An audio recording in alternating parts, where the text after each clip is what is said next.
મિત્રો, તમે રૂપિયાનો સિક્કો જોયો હશે.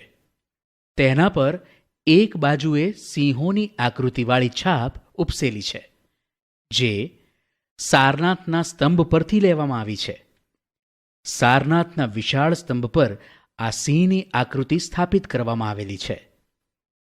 આ સ્તંભને મૌર્ય વંશના સમ્રાટ અશોક દ્વારા નિર્માણ કરાવવામાં આવ્યો હતો. ભારતે તેને રાષ્ટ્રીય પ્રતીક તરીકે સ્વીકારેલ છે. ચંદ્રગુપ્ત મૌર્ય, મૌર્ય વંશના સ્થાપક, ઈસવીસન પૂર્વે 321 ઈસવીસન પૂર્વે 297.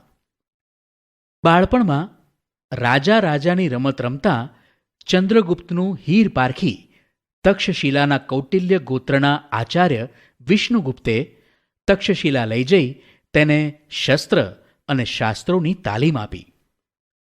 વિષ્ણુગુપ્ત એટલે કે ચાણક્યની તાલીમની મદદ અને માર્ગદર્શનથી ચંદ્રગુપ્ત મૌર્યએ ઈસવીસન પૂર્વે 321 નંદવંશના અંતિમ સમ્રાટ ધનનંદને હરાવીને મગધની ગાદી સંભાળી અને મૌર્ય વંશની સ્થાપના કરી. ચાણક્યની રાજનીતિ અને વહીવટ અંગેની કુશળતાનો સંપૂર્ણ લાભ ચંદ્રગુપ્તને મળ્યો. ચાણક્ય દ્વારા લખાયેલા અર્થશાસ્ત્ર નામના ગ્રંથમાંથી તે સમયના રાજકીય, આર્થિક અને સામાજિક જીવનની માહિતી મળે છે. ચંદ્રગુપ્તની તમામ સિદ્ધિઓમાં ચાણક્યના મુત્સદ્દીગીરી ભર્યા માર્ગદર્શનને ઘણો મહત્વનો ભાગ ભજવ્યો છે.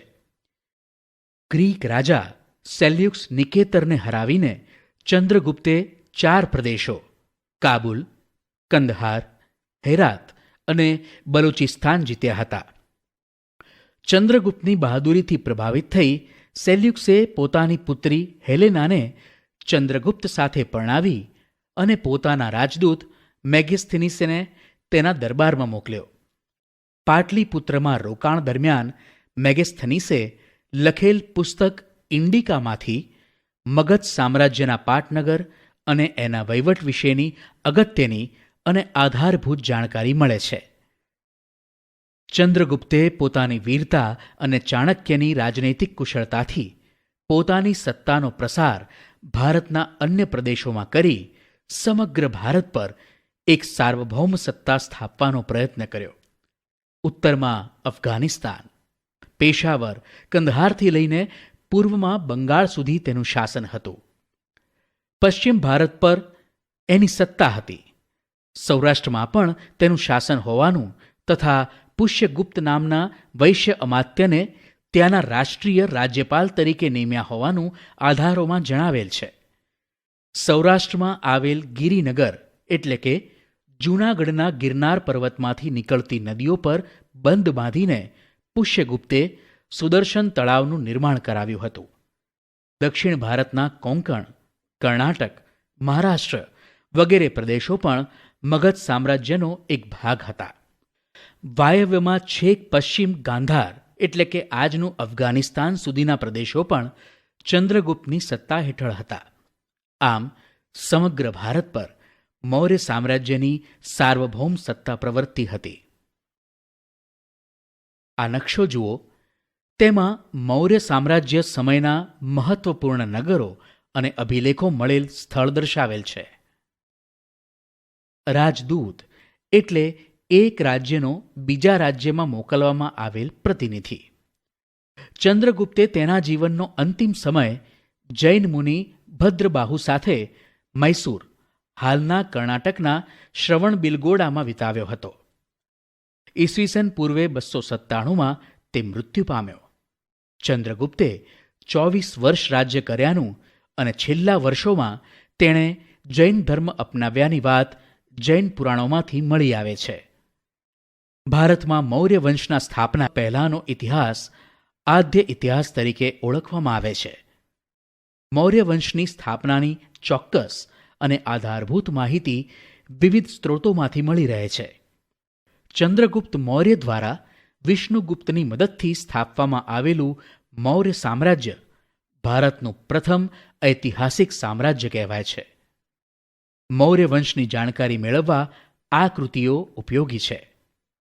આ ઉપરાંત મૌર્ય સમ્રાટોએ કોતરાવેલા શિલાલેખો, સ્તંભલેખો, ગુફાલેખો, સ્તૂપો અને વિહારો વગેરેમાંથી પણ ઐતિહાસિક માહિતી પ્રાપ્ત થાય છે. આ એશિયા ખંડનો સૌથી જૂનો અને લાંબો મુખ્ય રોડ છે. આ રોડનું નિર્માણ સૌપ્રથમ ચંદ્રગુપ્ત મૌર્યના સમયમાં થયું હતું. તે તામ્રલિપ્તિ થઈને તક્ષશિલા અને તક્ષશિલાથી મધ્ય એશિયાને જોડતો હતો. તે સમયે ગંગાના મેદાનથી ગાંધાર સુધી આ રોડ વિસ્તરેલો હતો. શેરશાહ સૂરીએ પોતાના શાસનકાળમાં આ રોડનું પુનર્નિર્માણ કરાવ્યું હતું. અંગ્રેજ શાસનકાળ દરમિયાન ડેલહાઉસીએ કોલકાતાથી પેશાવર સુધી આ રોડનું પુનર્નિર્માણ કરાવ્યું હતું. વર્તમાન સમયમાં આ રોડ દિલ્હીથી કલકત્તા સુધીના રાષ્ટ્રીય ધોરીમાર્ગથી ઓળખાય છે. ચંદ્રગુપ્તના અવસાન બાદ તેનો પુત્ર બિંદુસાર મગધની ગાદીએ આવ્યો. પિતા ચંદ્રગુપ્ત તરફથી વારસામાં મળેલું વિશાળ સામ્રાજ્ય યથાવત ટકાવી રાખી તેની ભેટ પુત્ર અશોકને આપી એ જ બિંદુસારની મોટામાં મોટી સિદ્ધિ ગણી શકાય. બિંદુસારના શાસનકાળમાં રાજકુમાર સુશીમની તક્ષશિલાના અને રાજકુમાર અશોકની અવંતીના રાષ્ટ્રીય એટલે કે રાજ્યપાલ તરીકે નિમણૂક થઈ હતી. સુશીમના સમયમાં તક્ષશિલામાં થયેલ બળવાને નિયંત્રિત કરવામાં તે નિષ્ફળ રહ્યો, જ્યારે અશોકે આ કાર્ય સફળતાપૂર્વક પાર પાડી બળવો દબાવી દીધો. બિંદુસારે તેના શાસનકાળમાં કોઈ નવો પ્રદેશ જીત્યો ન હતો, પરંતુ ગ્રીક રાજ્યો સાથે મૈત્રીભર્યા સંબંધ જાળવી રાખ્યા હતા. તેણે મગધની ગાદી પર લગભગ 25 વર્ષ સુધી રાજ્ય કર્યું. પિતા બિંદુસારના મૃત્યુ પછી મોટા ભાઈ સુશીમ અને બીજા સાવકા ભાઈઓ સાથે થયેલા સંઘર્ષને કારણે ગાદીએ આવ્યાના 4 વર્ષ બાદ રાજધાની પાટલીપુત્રમાં અશોકનો રાજ્યાભિષેક થયો હતો. રાજ્યાભિષેક થયા બાદ અશોકે પિતા તરફથી વારસામાં મળેલ રાજ્યના વિસ્તારમાં વધારો કર્યો. તેના શિલાલેખમાં જણાવ્યા મુજબ તેનું સામ્રાજ્ય વાયવ્ય સરહદે આવેલા કંદહાર અને પેશાવરથી ઉત્તર ભારતમાં નેપાળ સુધી, દક્ષિણે મૈસૂર હાલનું કર્ણાટક સુધી, પશ્ચિમે ગુજરાત સૌરાષ્ટ્ર સુધી, પૂર્વમાં મગધ હાલનું બિહાર, કલિંગ હાલનું ઓડિશા સુધી ફેલાયેલું હતું. મગધની પડોશમાં આવેલ કલિંગ હાલનું ઓડિશા નંદ રાજાઓના સમયમાં મગધ સામ્રાજ્યનો જ એક ભાગ હતું, પરંતુ મૌર્ય શાસનની સ્થાપના સમયે તે સ્વતંત્ર થઈ ગયેલું. કલિંગને ફરીથી મગધ સામ્રાજ્યનો ભાગ બનાવવાની મહત્વકાંક્ષા રાખનાર અશોકે રાજ્યાભિષેક પછીના 8મા વર્ષે ઈસવીસન પૂર્વે 261માં કલિંગના રાજા જયંત સામે યુદ્ધ જાહેર કર્યું. આ યુદ્ધમાં અશોકનો વિજય થયો. યુદ્ધમાં વિજય મેળવ્યા બાદ યુદ્ધભૂમિ અને નગરમાં ફરતા અશોકે બધે જ દુઃખ અને શોકનું વાતાવરણ જોયું. યુદ્ધમાં થયેલ ખુંવારી અને સ્ત્રીઓ બાળકોને રડતા જોઈને કલિંગ પર મેળવેલી જીતનો આનંદ ઓસરી ગયો. અશોકના મનની શાંતિ હણાઈ ગઈ. યુદ્ધમાં થયેલી ખુંવારીને કારણે અશોકના હૃદયમાં ભારે સંતાપ અને પશ્ચાતાપની લાગણી જન્મી. યુદ્ધની નિરર્થકતા સમજાઈ જવાને કારણે કલિંગનું યુદ્ધ તેના જીવનનું અંતિમ યુદ્ધ બની રહ્યું. બૌદ્ધ સાધુ ઉપગુપ્તના ઉપદેશથી તેણે શસ્ત્રોનો ત્યાગ કરી શાસ્ત્રોનું શરણ લીધું. બૌદ્ધ ધર્મ અંગીકાર કરી અશોક રાજદ્વારી પુરુષમાંથી ધર્માનુરાગી અશોક બની ગયો. અશોક પહેલો એવો શાસક હતો જેણે શિલાલેખો દ્વારા પોતાનો સંદેશ પ્રજા સુધી પહોંચાડવાનો પ્રયત્ન કર્યો. અશોકના મોટાભાગના અભિલેખોની ભાષા પ્રાકૃત અને લિપિ બ્રાહ્મી છે. આધુનિક ભારતની મોટાભાગની લિપિઓ છેલ્લા સેંકડો વર્ષોમાં બ્રાહ્મી લિપિમાંથી વિકસી છે. અહીં તમે અ અક્ષર જુદી જુદી લિપિઓમાં જોઈ શકો છો. કલિંગના યુદ્ધનું વર્ણન કરતા અશોકે પોતાના એક શિલાલેખમાં લખાવ્યું છે કે રાજા બન્યાના 8 વર્ષ પછી મેં કલિંગ પર વિજય મેળવ્યો. લગભગ 1.5 લાખ લોકો કેદ કરાયા. 1 લાખથી વધુ લોકો માર્યા ગયા. એનાથી મને અપાર દુઃખ થયું છે. જે લોકો પોતાના સગા સંબંધીઓ અને મિત્રોને ખૂબ ચાહે છે તથા પોતાના દાસો અને મૃતકો પ્રત્યે દયાવાન હોય છે, તે પણ યુદ્ધમાં માર્યા જાય છે અથવા પોતાના સ્નેહીજનોને ખોઈ બેસે છે. તેનાથી મને પશ્ચાતાપ થઈ રહ્યો છે. હવે મેં ધમ્મ પાલન કરવાનો અને અન્ય લોકોને તેનો ઉપદેશ આપવાનો નિશ્ચય કર્યો છે. હું માનું છું કે ધમ્મના માધ્યમથી લોકોના દિલ જીતવા એ જબરદસ્તીથી વિજય મેળવવા કરતાં વધારે સારું છે. હું આ અભિલેખ ભવિષ્ય માટે એક સંદેશ રૂપે કોતરાવી રહ્યો છું કે મારા પછી મારા પુત્રો અને પૌત્રો પણ યુદ્ધ ન કરે. ધમ્મનો ફેલાવો કેવી રીતે કરી શકાય તે અંગે તેમણે વિચારવું જોઈએ. ધમ્મ સંસ્કૃત શબ્દ ધર્મનું પ્રાકૃત રૂપ છે. ગુજરાતના જૂનાગઢમાં ગિરનાર પર્વત તરફ દામોદર કુંડ જતાં અશોકનો શિલાલેખ મળી આવેલ છે, જે પ્રાકૃત ભાષામાં લખાયેલ છે. આ શિલાલેખોમાં 3 રાજવીઓના લેખો છે. આ લેખ રાજા મહાક્ષત્રપ રુદ્રદામાનો લેખ છે. આ લેખમાં મૌર્ય રાજા ચંદ્રગુપ્તના રાષ્ટ્રીય પુષ્યગુપ્ત દ્વારા નિર્માણ કરવામાં આવેલ સુદર્શન તળાવ અને અશોકના રાષ્ટ્રીય યવનરાજ દ્વારા સિંચાઈ માટે તેમાંથી નહેરો કાઢવાની વિગતો આપવામાં આવેલ છે. અશોકે દેશભરમાં આવેલા બૌદ્ધ તીર્થધામોની યાત્રા કરી. યાત્રા દરમિયાન બૌદ્ધ ધર્મનો પ્રચાર કર્યો. અશોકે ગૌતમ બુદ્ધના ઉપદેશોમાંથી પ્રેરણા મેળવી પોતાની પ્રજાને ધમ્મનો માર્ગ બતાવવા પોતાના સામ્રાજ્યમાં ઠેર ઠેર શિલાલેખો અને સ્તંભાલેખો કોતરાવ્યા. તે સમયની સમસ્યાઓનો ઉકેલ લાવવા અશોકે રાજ્યમાં ધર્મ ખાતાની રચના કરી. આ ખાતાના ઉપરી તરીકે નિમાયેલ ધમ્મ મહામાત્ર નામના અધિકારીએ પ્રજામાં બૌદ્ધ ધર્મનો પ્રચાર કરી તેમનું નૈતિક ધોરણ ઊંચું લાવવાનું કાર્ય કરવાનું હતું. અશોકે રાજ્યમાં શિકાર કરવા પર પ્રતિબંધ ફરમાવી પશુઓની હિંસા બંધ કરાવી. તેણે ગૌતમ બુદ્ધના પ્રેમ, દયા, કરુણા, અહિંસા, સદાચાર, અનુકંપા જેવા સિદ્ધાંતોના પ્રચાર પર ભાર મૂક્યો. ઉપદેશની સાથે સાથે કેટલીક લોક ઉપયોગી વાતો પણ શિલાલેખોમાં કોતરાવી. 1. માતા પિતાની આજ્ઞાનું પાલન કરવું. 2. વડીલોનો આદર કરવો. 3. પશુઓનો વધ ન કરવો. 4. બને તેટલો ઓછો ખર્ચ કરવો. 5. ગુરુની સેવા કરવી. 6. સ્ત્રીઓ અને નોકરો પ્રત્યે માયાળુ વર્તન રાખવું. 7. બ્રાહ્મણો અને શ્રમણોને દાન આપવું. 8. અન્ય ધર્મના મુખ્ય સિદ્ધાંતો સમજવાનો પ્રયત્ન કરી તેનો આદર કરવો. અશોકે ઈસવીસન પૂર્વે 251માં પાટલીપુત્રમાં મોગલીપુત તિષ્ય એટલે કે તિસ્સાના અધ્યક્ષપદે ત્રીજી બૌદ્ધ પરિષદ બોલાવી. આ પરિષદનો મુખ્ય હેતુ બૌદ્ધ ધર્મમાં ઊભા થયેલા મતમતાંતરો દૂર કરી ધાર્મિક એકતા સ્થાપવાનો હતો. અશોકે ભારતના કાશ્મીર, ગાંધાર, ચૌલ, પાંડ્ય અને કેરળ રાજ્યોમાં બૌદ્ધ ધર્મનો પ્રચાર કર્યો હતો.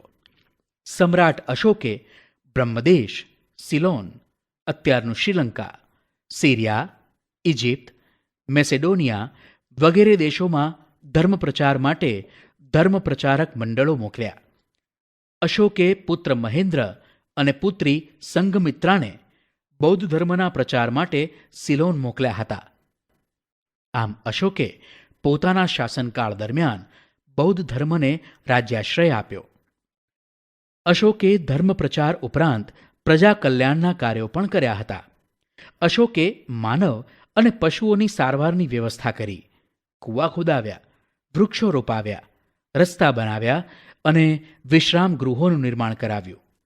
સમ્રાટ અશોકે રાજગાદી મેળવવા ખટપટો કરી, યુદ્ધો દ્વારા સામ્રાજ્યનો વિસ્તાર કરી મહાસામ્રાજ્યનું નિર્માણ કર્યું.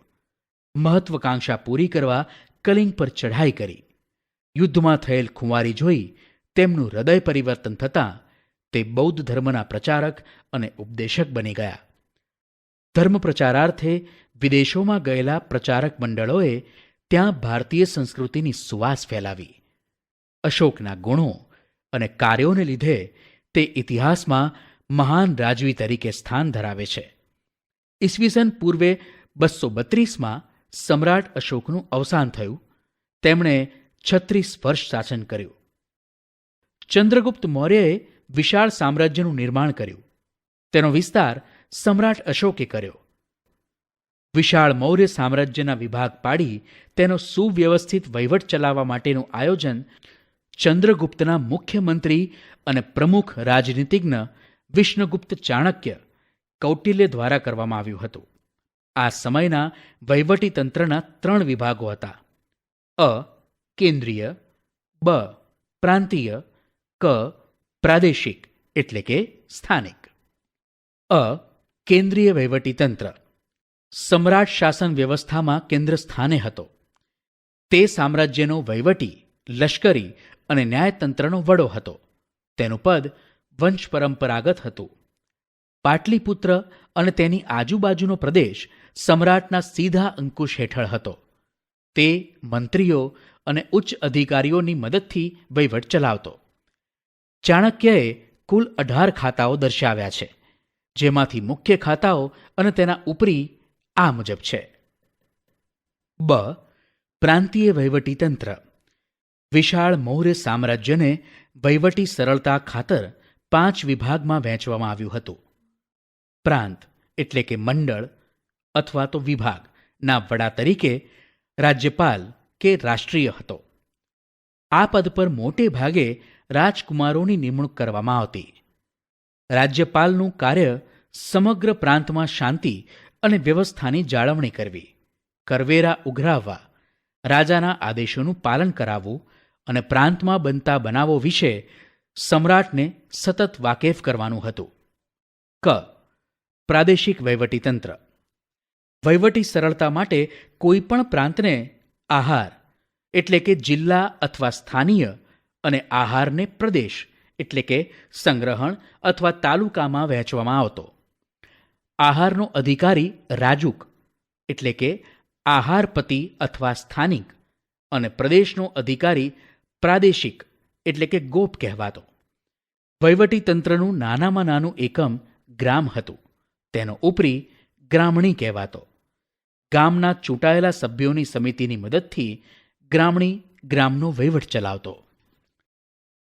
સમ્રાટ અશોકના મૃત્યુ બાદ તેના ઉત્તરાધિકારીઓ વિશે બ્રાહ્મણ, જૈન અને બૌદ્ધ ગ્રંથોમાંથી જુદી જુદી માહિતી મળે છે. પુરાણોમાં આપેલ માહિતી મુજબ મૌર્ય વંશમાં થઈ ગયેલ કુલ 9 કે 10 રાજાઓએ મળી કુલ 137 વર્ષ શાસન કર્યું હતું. બૌદ્ધ ગ્રંથોમાં જણાવ્યા મુજબ અશોક પછી અનુક્રમે કુણાલ, સંપ્રતિ, શાલિસુક, જયલોક કે જલોક, દશરથ, દેવવર્મા, શતધન્વા અને બૃહદ્રથ રાજાઓ થઈ ગયા.